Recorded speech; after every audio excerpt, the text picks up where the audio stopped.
ശ്വാസതടസ്സം അനുഭവപ്പെട്ടതിനെ തുടർന്ന് അവശയായ യുവതിയെ കൃത്യസമയത്ത് ആശുപത്രിയിലെത്തിച്ച ചികിത്സ ലഭ്യമാക്കി ബസ് ജീവനക്കാർ. ഞായറാഴ്ച രാവിലെ തൊട്ടിൽപ്പാലത്ത് നിന്നും വടകരയിലേക്ക് സർവീസ് നടത്തുകയായിരുന്ന ഇതൾ ബസ്സിലാണ് സംഭവം.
എടച്ചേരിയിൽ നിന്നും വടകരയിലേക്ക് യാത്ര ചെയ്യുകയായിരുന്ന യുവതിയാണ് ബസ് എടോടിയിലെത്തിയതോടെ ശാരീരിക അസ്വസ്ഥത അനുഭവപ്പെട്ട് കുഴഞ്ഞുപോയത്.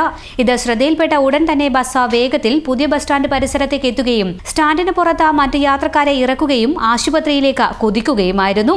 വടകര ആശുപത്രിയിലേക്ക് ബസ് പ്രവേശിക്കുമ്പോഴേക്കും ജീവനക്കാർ ഓടിയെത്തി യുവതിയെ പരിശോധനയ്ക്കായി കൊണ്ടുപോയി. പരിശോധന കഴിയുന്നതുവരെ ആശുപത്രിയിൽ കാത്തുനിന്ന ബസ് ജീവനക്കാർ യുവതി ജോലി ചെയ്യുന്ന സ്ഥാപനത്തിൽ നിന്നും സഹപ്രവർത്തകരെത്തി കാര്യങ്ങൾ അവരെ അറിയിച്ച ശേഷമാണ് മടങ്ങിയത്. കുറച്ചുനാൾ മുൻപ് ദേശീയപാതയിലേക്ക് അശ്രദ്ധമായി വാഹനമിറക്കിയ ബൈക്ക് യാത്രികരെ രക്ഷിച്ചതും ഇതേ ബസ്സാണ്. സ്ത്രീയും കുട്ടികളും ഉൾപ്പെടെ ഈ സമയം ബൈക്കിലുണ്ടായിരുന്നു. ബ്രേക്ക് ചവിട്ടി നിർത്താൻ സാധിച്ചതുകൊണ്ട് മാത്രമാണ് ഇവർ അപകടത്തിൽ നിന്നും രക്ഷപ്പെട്ടത്. കൃത്യസമയത്ത് ചികിത്സ ലഭ്യമായതിനാൽ യാത്രക്കാർക്ക് മറ്റു കുഴപ്പങ്ങളൊന്നുമില്ലെന്ന് ബസ് ജീവനക്കാർ അറിയിച്ചു. സ്വകാര്യ ബസ് ജീവനക്കാർക്കെതിരെ ഒരുപാട് പരാതികൾ ഉയരുന്ന ഈ കാലത്ത് ഇത്തരം നന്മയുള്ള പ്രവൃത്തിയും ഉണ്ടെന്നത് അഭിനന്ദനാർഹമാണ്. ഇന്നലെ രാവിലെ തൊട്ടിൽപ്പാലത്ത് വടകരയ്ക്ക് വരുന്ന രാവിലത്തെ ട്രിപ്പിൽ എടച്ചേരിയിൽ നിന്ന് കയറിയ കുട്ടിയാണ്. റെയിൽവേ സ്റ്റേഷൻ സ്റ്റോപ്പിനവിടെ എത്തുമ്പോൾ തന്നെ കുട്ടിക്ക് ഒരു ചുമയും ശ്വാസം കിട്ടാത്തൊരു ഇതിലേക്ക് ഒരു ദേഹാവസ്ഥ ഉണ്ടായി. തന്നെ നേരെ വന്നിട്ട് ഇപ്പോൾ സ്റ്റാൻഡിൻ്റെ പുറത്ത് ബസ്സിലുള്ള ആൾക്കാരെല്ലാം ഇറക്കി നേരെ ഞാനും ഉണ്ട്, കണ്ടക്ടർ, നമ്മളെ ക്ലീനർ ശശിയേട്ടനുണ്ട്, നമ്മളെ മുതലാളിയുണ്ട് മൻസൂർക്ക. അയാൾ പെട്ടെന്ന് തന്നെ നേരെ ആശാ ഹോസ്പിറ്റലിലേക്ക് പോയുണ്ട്. അവിടെ ചെന്ന് പെട്ടെന്ന് അവിടെയുള്ള കാണിച്ചവർക്ക് വേണ്ട എന്താണെന്ന് വെച്ചാൽ ശുശ്രൂഷ ഇതെല്ലാം ചികിത്സ കൊടുക്കാനുണ്ടായത്.